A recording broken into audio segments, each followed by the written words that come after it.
Hello, welcome to Locked On Sharks, the premier hockey podcast of your favorite team in the Bay Area. On today's episode, we're going to recap the last game of the rookie tournament and to look at the biggest training camp battles as training camp starts on Thursday. So all that and more on today's episode of Locked On Sharks. You're Locked On Sharks, your daily podcast on the San Jose Sharks. Part of the Locked On Podcast Network, your team every day.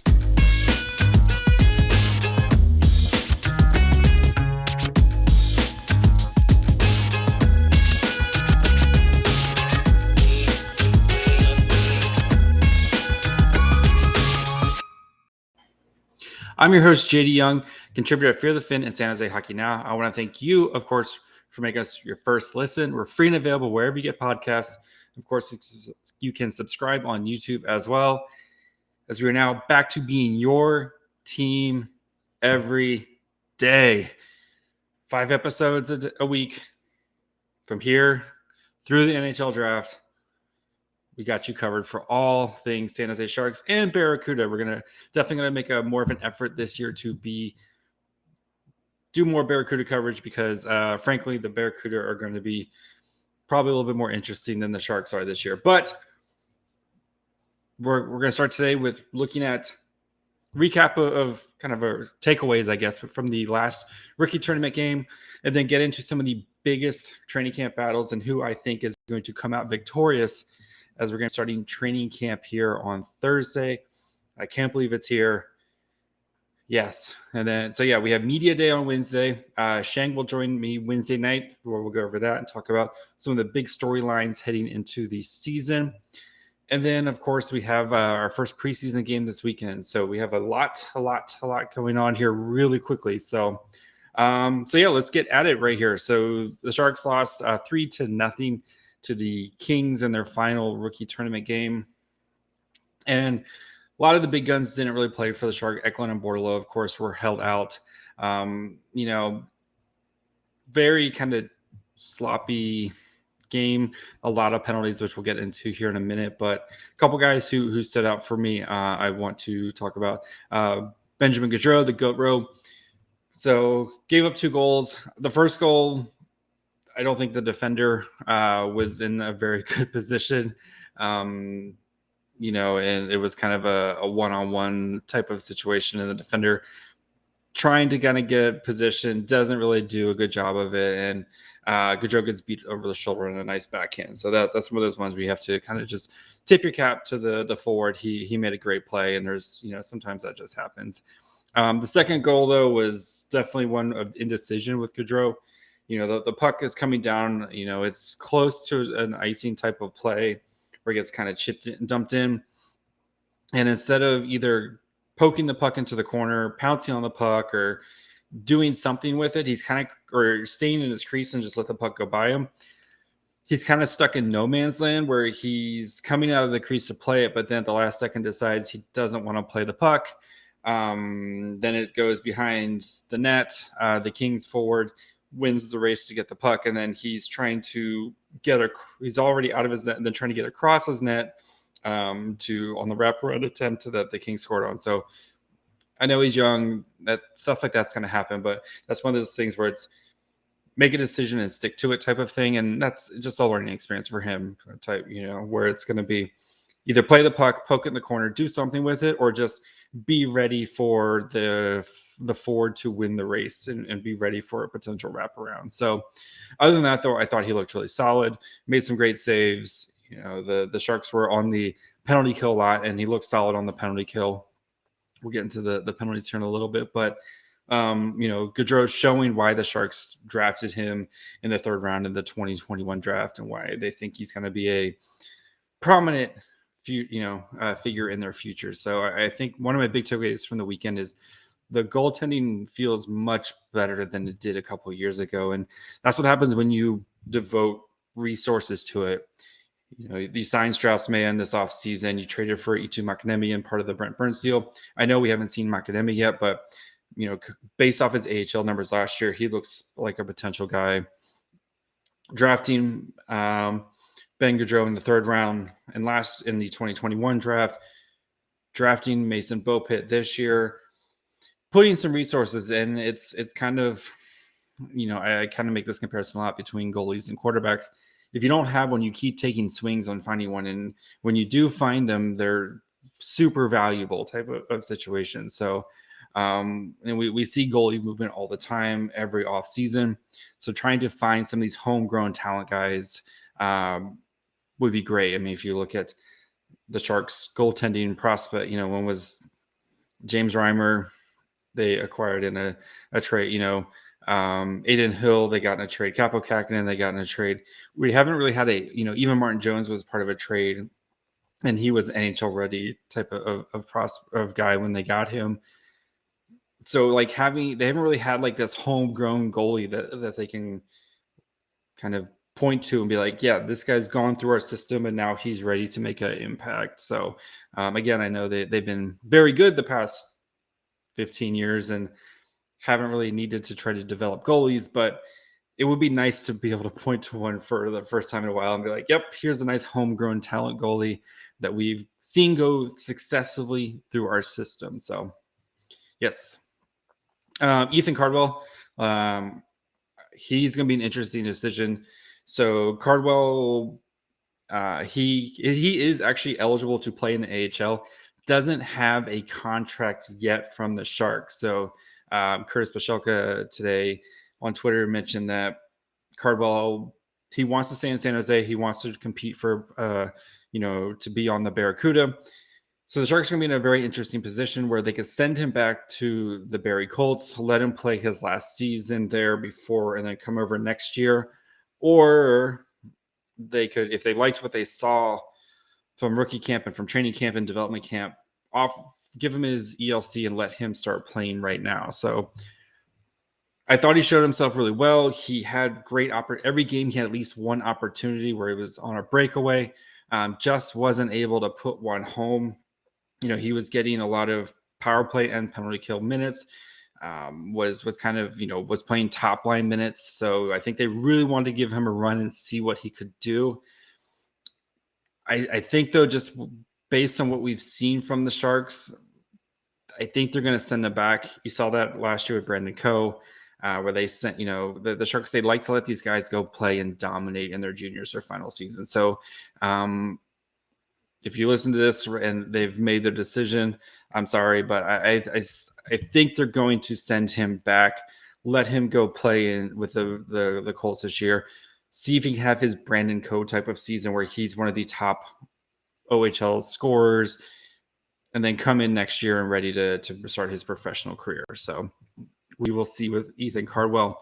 And then the final kind of big takeaway was the penalties, where they were brutal. And I know you have a lot of guys playing in positions that they're normally not playing in, and kind of playing up and down the lineup, and guys that you haven't no chemistry and all that fun stuff. And you're throwing guys in there in different opportunities and positions, but still a lot of penalties. 22 penalty minutes today. I know Max McHugh did have a 10-minute misconduct, 29 penalty minutes on Saturday. So, those are things that kind of comes down to coaching, where you want to make sure you clean these up. I talked about yesterday's episode with where I want John McCarthy be able to clean these up and make sure that early in the season that this isn't becoming a trend for the Barracuda, where some of these young guys are going to have penalties. I know the AHL, you're going to have, it's kind of a bit rougher league, and you're going to have the fighting and a little bit more of the shenanigans after the puck or after the whistle, but you don't want those trends to kind of fortify and kind of settle in and become habits as you continue to play and to continue to progress. So I'm not worried about it, but I'm just keeping my eye on it. Want to make sure that the penalties aren't becoming an issue. And then that's, you're kind of putting yourself behind the 8 ball when you're having to play on the penalty kill all the time. You're not able to get your 5-on-5 offense going, or the worst is when you're on the power play and then you draw and you commit a penalty, and then you just kill your whole momentum. So yes, but overall, I think the Sharks rookies really showed out well for themselves. I talked about yesterday with some of the guys who really kind of set themselves up for good training camps here, kind of have that momentum and that energy going into training camp. So Before we talk about training camp and which the biggest battles, kind of positional battles that I'm looking forward to watching and who I think is going to win those spots, do want to take a quick break. Let you guys know, of course, about our friends over at BetOnline.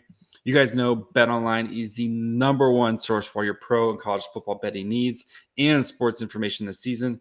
Find all the latest football league developments, game matchups, news, and podcasts as we get ready to start week 3 of the NFL season. BetOnline is also your continued source for all your sports wager information, including live betting, which is always really fun, especially if you have those dramatic come from behind wins where you can maybe make some money as well. Esports and scores, they're the fastest and easiest way to check in all your favorite sports and events, including MLB, MMA, boxing, and golf. So head to their website today or use your mobile device to learn more about the trends in action. Bet online, where the game starts. Oh, wrong button. If you're on the YouTube, I hit the wrong button. Sorry, guys. Yes. So biggest training camp battles for me, I think kind of the 3 I'm looking for are, we'll start with Logan Couture's wingers. So we probably are going to have a first line of Timo Meier, Tomas Hertl, and Alexander Banoff. We'll know more when we actually see these guys start to hit the ice on Thursday. Logan Couture is going to be your 2C, but who is going to be playing on Logan Couture's wing? And I think that's kind of the big question, because a lot of those pieces are then going to fall into place from there. So, you look at potential candidates. The guys I'm looking at as potential wingers for Logan Couture: William Eklund, Nick Bonino, Kevin LeBanc, Oscar Lim, and Luke Kunin. So start with Eklund, who I feel like should make the Sharks out of camp. I think he's going to be easily one of your top 6 forwards. He's worked very hard this offseason to try to get his body NHL ready by, adding that muscle and still having that speed and that IQ. I think he can help your team on the power play, especially a power play that was not great last year, to put it nicely. And we know what Eklund can bring. And at some point, you're just going to have to rip off the Band-Aid. I don't expect Eklund to play all 82 games this year, and I wouldn't be surprised if he goes down to the Barracuda for a stint. But I think coming out of camp, he's going to be one of your top 6 wingers, or top 6 forwards, and putting him next to Couture, I could see that working, especially if you can really figure out that right side. So the other guys, Nick Bonino, who ended the season last year on Couture's wing, had 5 goals in the last 8 games. Was really, we'll talk about him a little bit more in the next battle, but at this stage, I think he's more of a winger than a center. That third line last year was not great with Bonino, manning the center position, but I think on the wing where he can be not asked to do as much and be able to contribute offensively there. And then if you need him to slide to center in a pinch, he can do that as well. There's that. Kevin LeBanc, who I think is really going to be chomping at the bit to try to prove himself, especially after the start of last season and then missing most of the season with an injury. From all reports, he sounds like he's feeling really good and he's ready to get going with training camp. He's been attending the captain's skates. So we know what LeBanc can do when he's on his game, as a potential 40, 50-point guy who can really help your power play as well. And then 2 of the new guys, Oscar Lindblom and Luke Kunin. Lindblom, again, that scoring touch that I think he could add. I think a line of Eklund, Couture, Lindblom would be pretty solid, where you have Eklund, who can be your kind of passer and your transition guy, Couture, who can kind of score those dirty goals, play your more defensive role when needed, and kind of cover for the younger guys, and Lindblom, who can score and was well on his way to being a pretty solid scoring threat for the Flyers before his cancer diagnosis. So, and then I'm going to throw Luke Kunin on there as well. He can score. I mean, some of his analytics and stuff aren't the prettiest to see, but he still put in 13 goals last year with the Preds. So and the Sharks do struggle to score. So interesting to see if he kind of fits in there. My guess right now, I think, is an Eklund, Couture, Lindblom as the start coming out of camp. I think, like I said before, that gives you a nice kind of variation on that line of guys who all can kind of complement each other and fit in with their skill set. So, and then that kind of leads to the next one is kind of the 3C position. Again, this is like the 5th year in a row since Joe Thornton left that we've been trying to figure out who the 3C is. So, Nick Bonino, who I talked about before, but I feel he's probably in the driver's seat for this spot right now, where he can, he was the 3C for the majority last year until Bordeleau came. He's going to be responsible defensively. I don't know if he can drive a line. I think he's more of a complementary piece on there, but he's going to be defensively responsible. And I'm curious to see how David Quinn is going to want to utilize his 3C. So Luke Kunin, he'll play 3C. Again, he's not going to be driving play as well, but I feel he can still score. So be interesting to see what type of wingers that are with Kunin. So if it's like a Gregor LeBanc Kunin, like maybe there might be something there type of situation. You have Bordeleau, who ended the season last year as a 3C. I think he's the most intriguing option and the most fun option. I just think he has a lot of names he has to jump to try to win that position. So I still think he's going to start with the Barracuda and then make his way to the Sharks at some point this year, whether that's Christmas, Thanksgiving, whenever. He just there's just a lot of dudes he's got to try to jump. And while he did have a really nice rookie face-off tournament, again, there's a lot of guys in front of him. So other guys, Steven Lorentz, who the Sharks acquired in the Brent Burns trade, Scott Reedy and Jasper Weatherby. Reedy and Weatherby are both also waivers eligible, or waivers exempt, where they can go down to the Barracuda without having to go through waivers. They're going to be interesting. I still think both those guys probably start on the Barracuda, but I still wanted to put their names in here as potential guys. I'm basically with Sharpie writing Nico Sturman for the 4C.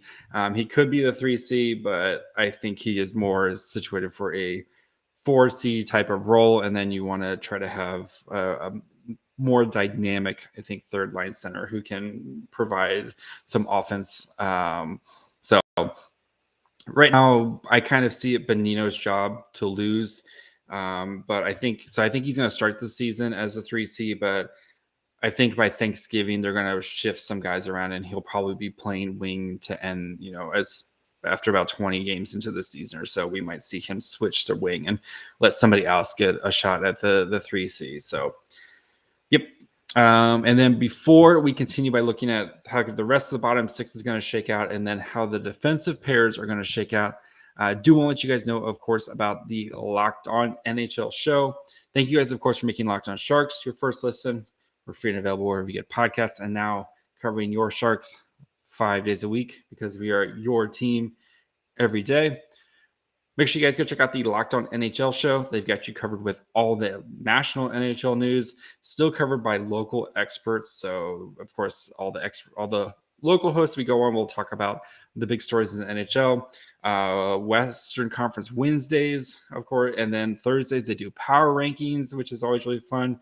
So make sure you guys go and check out Locked On NHL wherever you get podcasts. And, of course, subscribe there on YouTube as well. All right, to end this, I know we talked a lot about the 3C battle, and I think the bottom 6, those guys, it's going to be your kind of those. If I assume Nico Sturm is written in Sharpie on your 4C, how are they going to fill out the lines around him? So you're going to, potential guys like Noah Gregor, who came on strong at the end of last season, if he can find his scoring touch, especially in training camp and preseason games, to really solidify his spot. You also have Luke Kunin, who's, could be anywhere from I still think he's a second or third line guy, preferably a third line type of guy. But there's him, Matt Nieto, who's going to be a penalty kill specialist. You have Jeffrey Veal, Jordan Gadovich. They also signed Evgeny Svechkov, who I think is going to be in the Barracuda, but still as a potential. There's a kind of a ton of names here, and how these guys shift out and who is going to be making that bottom six. There's very interesting. Will Coach David Quinn, will he kind of rely on these veteran guys at the beginning of the season until they prove that it's not working and then move to the young players, or is he going to give these young players a realistic shot? Guys like Noah Gregor, who really helps your penalty kill, but then isn't really providing not Noah Gregor, but Matt Nieto, who really helps your penalty kill, but isn't really providing too much in the offensive. Noah Gregor, who probably could have had like 15 goals last year if he didn't shoot 5% shooting percentage. Just a lot of guys down here. And I think, some of the questions will answer themselves as we see who's on Logan Couture's wings and who wins that 3C position. But just kind of how these bottom six guys shake out and who's going to be starting their season down with the San Jose Barracuda. And then I think the other big question and big training camp battles is going to be the defense. I mean, you have Erik Karlsson as your first line, your first pairing right-hand defenseman. You have Mario Ferraro, is he going to be Karlsson's partner? Is he going to be kind of more of a middle, second pairing defenseman? And then you have Vlasic, who's most likely going to be your bottom pairing. And then, so basically you have those three guys in some position, and then you have a bunch of guys fighting for the last three spots. And, looking at Radim Šimić, who still has 2 years, a little over $2 million left on his, annual contract. Very unhappy with how the organization treated him last year. Very unhappy with the coaching staff. Maybe a fresh start now with new GM, new coach. We've seen Šimić play really well at times, but it's been a long time since we've seen Šimić play that way. Is he going to come in with a new, kind of rejuvenation here as we head into, a new season?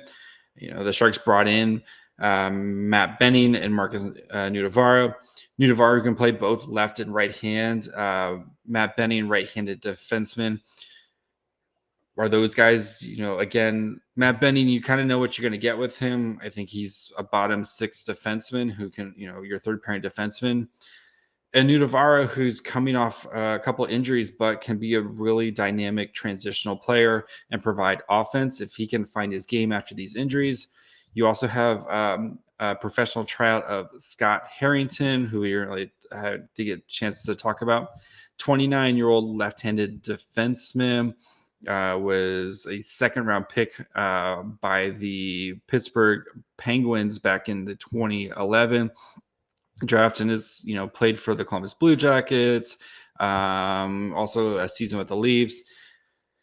Couple games, 10 games with the Penguins, but he's played 210 games, 7 goals, 31 assists, and 38 points in his total career.